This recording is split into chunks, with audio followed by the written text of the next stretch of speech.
Welcome to ప్రజాక్షేత్రం. జగన్మోహన్ రెడ్డి గారు గతంలో 2014-19 మధ్య ప్రతిపక్ష నేతగా ప్రజా సంబంధిత అంశాలపై పోరుతోనే 2019లో అధికారంలోకి వచ్చానని మర్చిపోయినట్టున్నారు. గత ఎన్నికల్లో ఓటమి తర్వాత ఇప్పటి వరకు కేవలం పరామర్శలకే పరిమితమయ్యారు.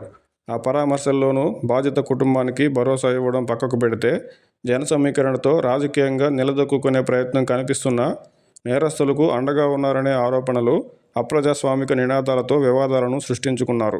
జగన్ గారి పరామర్శ యాత్రలకు కార్యకర్తలు భారీగానే తరలివస్తున్నా, సమయం సందర్భం లేని యాత్రలను, ప్రజా సమస్యలకు సంబంధం లేని యాత్రలను ప్రజలు పట్టించుకోరనే చెప్పాలి. జగన్మోహన్ రెడ్డి గారికి పరామర్శలు మినహా స్పందించడానికి వేరే ఇతర సమస్యలు రాష్ట్రంలో లేవా అనే ప్రశ్న ప్రజల్లోంచి ఉత్పన్నం అవుతుంది. రైతులకు గిట్టుబాటు ధరలపై వైసీపీ స్పందించినా, అందులో నిజాయితీ కంటే జన సమీకరణకు, రాజకీయ వివాదాలకు ఎక్కువ ప్రాధాన్యం ఇవ్వడంతో అసలు సమస్య పక్కదారి పట్టింది.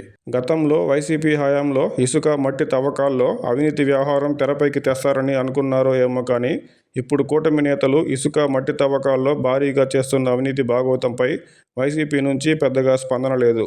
కూటమి ప్రభుత్వం వైసీపీ హయాంలో జరిగిన లిక్కర్ స్కామ్పై విచారణ చేస్తున్న సందర్భంలో ప్రస్తుతం విచ్చలవిడిగా ఉన్న బెల్ట్ షాపులపై వైసీపీ నుంచి పోరాటం కరువైంది. ఇలా చెప్పుకుంటూ పోతే అమరావతి, పోలవరం, అభివృద్ధి, పరిశ్రమల ఏర్పాటు, ఇలా ఎన్నో అంశాల్లో వైసీపీ చెప్పుకోవడానికి పెద్దగా ఏమీ లేదు కాబట్టి కూటమిని ప్రశ్నించే పరిస్థితిలో లేదని చెప్పాలి.